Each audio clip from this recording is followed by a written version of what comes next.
Hey everyone, my name is Yaro and you're listening to the Daydream Walls podcast. Really glad you're here and I'm excited to start podcasting again. I took last week off and gave myself a bit of a break. Also with my other podcast, the DIY Small Business podcast, but I feel so good to be recording again and also to edit episodes that I have recorded earlier in the year. So today I'm coming at you with a solo episode on thinking about how we can stay engaged with anti-racist work. And before I go into that, I just have a few small announcements. First of all, I want to say thank you so much to my patrons for pledging and supporting my work and giving me so much lovely feedback. It has enabled me to write my book, which is coming out really soon, on the 20th of July in 10 days, I think. I'm still kind of formatting and uploading in the background and making sure the paperback looks perfect and all that kind of stuff. But I'm very excited to send it to you. And I really want to say that the patrons have made that possible for me to have that space to think and write in the last few months. And I'm so grateful for that. We've also just closed our Unravel program, which was a 6-week program for patrons, combining breathwork, ritual practice, and writing to experience how we can tend to our grief or explore that. And I'm planning another similar program, similar format, so 6 weeks, weekly sessions, probably starting in September. And I think this one will be more about processing and dreaming what's happening this year, which also feels really important to do. And I want to make writing practice together more of a part of that. So I'm thinking that it's probably not a great idea to add a ton of content to everyone's plates right now, but to maybe have a weekly 45-minute writing session together. The programs I run are always free for patrons, so you can pledge at any level and get access to them. That gives me a little bit of reliable income, and it gives you very affordable access to my zines, to my programs, to my book. You also get a digital copy of my book called Rituals, Simple and Radical Practices for Enchantment in Times of Crisis. And you know that you're supporting the podcast, which I hope is a good feeling as well. So on to today's topic. I know that this is on many people's minds, and I'm certainly not an expert. I think all I want to do with this episode is point you in the direction of some really good resources and publicly commit to doing better, and also sharing ways in which I haven't done so well, which I think is important to name too. George Floyd's death has sparked a new wave of protest and outrage across the world, which I think is in many ways, has been a long time coming. It's sadly not the first time this has happened. Many more Black people have died since. What's often left out of the conversation is also that trans women of color, especially Black trans women, are particularly at risk and often experience exclusion, erasure, and violence in many communities. I think it's amazing that more people are willing to talk about racism now, and that the demands that have been there and have been dreamed up by many amazing writers and thinkers of color are kind of getting more traction. And I also think it's totally valid for folks of color to say it's too little too late, and is this just going to be like another wave and then the conversation is dying down? And I really hope it isn't. I really think that we can't let the overwhelm stop us from continuing this work, and really have to finally, and for good, center it as a main piece of our work together for a lifetime, really, because that's how long it's going to take to heal.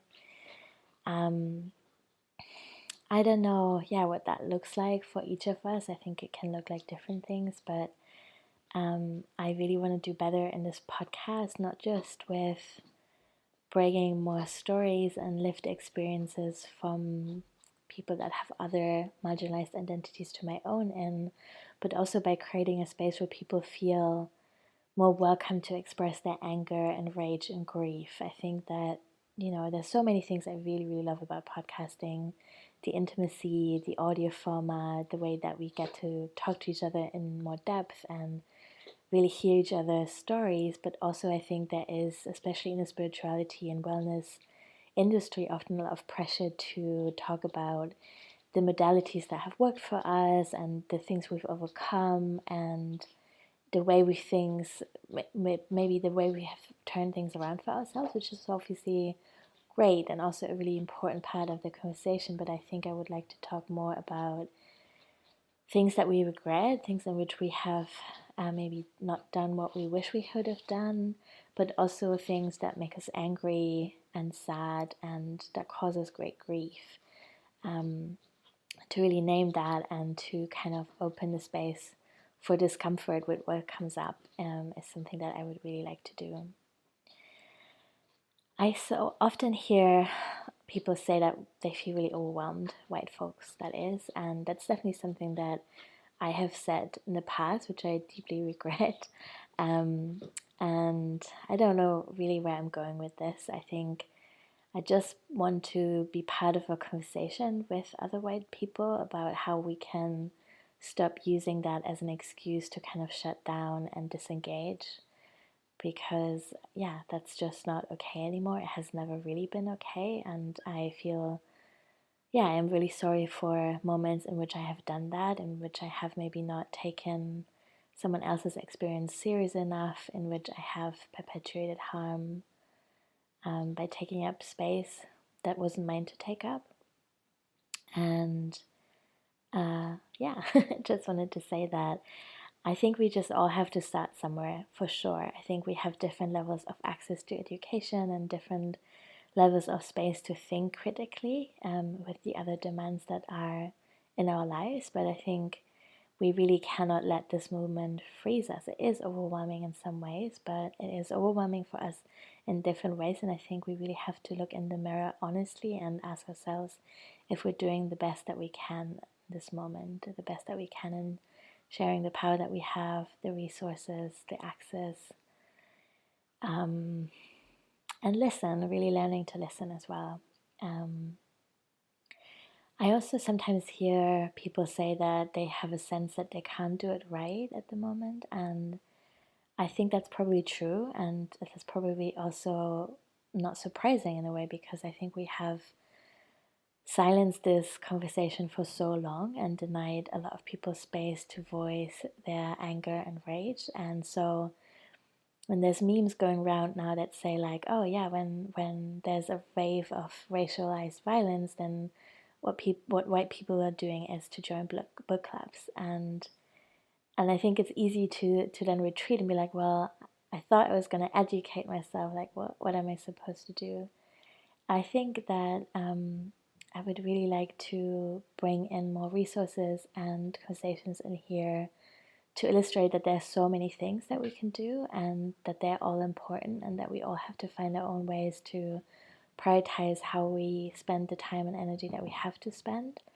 But I also think that it's really okay to be told at this time that there isn't a way for us to do it right, because it is in many ways too little too late. And I think the anger and the frustration with the way that white people have always been complicit is really valid. And it's also maybe good to see that in our education systems and mainstream media, we are, as white people, part of a narrative that tells us that we are right and that we are the default. And so, yeah, it is uncomfortable to be here now and be like, well, I feel really awkward. I don't know what to do. And maybe we just have to be in that place, and that's okay. And not fight against it and not let that be an excuse to not do anything. I've definitely had moments where I've let myself get distracted by my own feelings of, I don't know, anxiety or confusion. And I think coming back to the basics of really just listening and letting Black folks take the lead on what needs to be done right now, and then to support that in ways that isn't centering ourselves, is something that we can all do in different ways. I also wanted to share some voices and resources that I have really cherished, especially this year. For example, Adrienne Marine Brown's books, Pleasure Activism and Emergent Strategy, I think are really helpful and beautiful. And she's also running a podcast with her sister Autumn Brown. It's called How to Survive the End of the World. They also have a podcast that you can support. And there's a big archive of conversations to go back into if you feel like it, that are really so enriching and great to listen to. I'm currently in my community reading the book My Grandmother's Hands by Resmaa Menakem. I'm sorry if I'm mispronouncing that, which is really great, I think, especially if you are into body work and the kind of healing modalities we often discuss on this podcast. Because it's such a hands-on book, it feels really engaging and approachable, and there's really beautiful practices at the end of each chapter that you can do with relatively little time, but that can really give so much depth to this conversation, I think. So yeah, I highly recommend that book. I'm really happy to chat about it.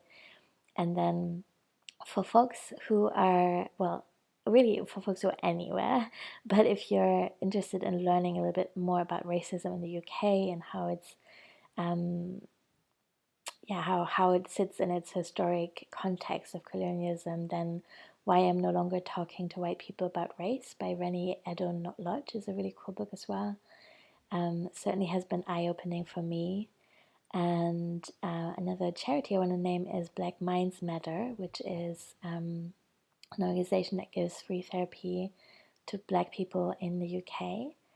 And yeah, of course, I think there's also so much space for fiction and storytelling right now that can really support us in helping and growing our empathy. One book that comes to mind, for example, is The Color Purple by Alice Walker. But literally any independent bookshop has so many resources right now, and I'm gonna try to find a list of Black-owned independent bookshops to support as well, and add that in the show notes. But I think, yeah, if you're enjoying this podcast, I can imagine that maybe storytelling and fiction is another great way to really learn more about someone else's lived experience and to practice our listening skills before we go into action, which is the next step and really just as important. So I feel like the engagement with books is kind of like an opening for me, that's a gateway, and then other kind of more groundwork based action has to follow that. Yeah, if you have any feedback for me, I'm really open to hearing that. I'm looking forward to bringing you more conversations on this podcast that I hope make more room for the whole range of human experiences. Um, and yeah, if you have something to share and you would like to be in a podcast, please do reach out. I'm really looking forward to have more interviews the rest of the year. I'm pacing myself a little bit over the summer, but the back to school vibe in September is definitely there, and I'm really excited to bring you my book soon as well.